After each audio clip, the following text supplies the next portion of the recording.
Welcome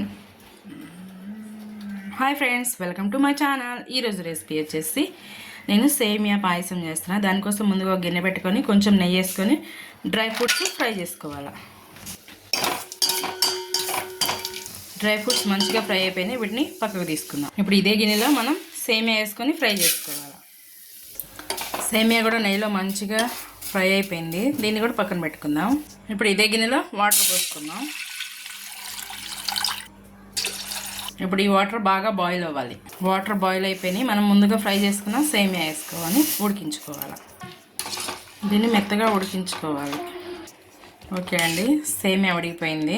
ఇప్పుడు మనం gas బంద్ చేసుకుందాం. ఇది కొంచెం చల్లారినాక పాలను చక్కెర వేసుకుందాం. ఇది కొంచెం చల్లారిపోయింది. ఇప్పుడు ఇందులో చక్కెర వేస్తున్నాను. సరిపడా చక్కెర వేసుకోవాలి. ఇందులో నేను యాలకులు వేయలేదు, మా ఇంట్లో యాలకులు తినరు. నేను ఇలా మిక్స్ చేసుకోవాలి. అలాగే నేను కాచి చల్లారబెట్టుకున్న పాలు పోసుకుంటున్నాను. నేను అలాగే ఇందులో ఇంకొంచెం టేస్ట్ కోసం మిల్క్ మేడ్ యాడ్ చేస్తున్నాను.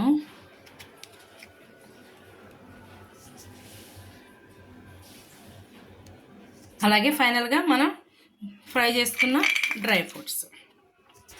ఓకే ఫ్రెండ్స్, పాయసం ఎలా ఉందో కామెంట్లో చెప్పండి. అలాగే వెళ్తూ నా ఛానల్ సబ్స్క్రైబ్ చేసుకోండి. మరొక కొత్త వీడియోతో నెక్స్ట్ కలుద్దాం.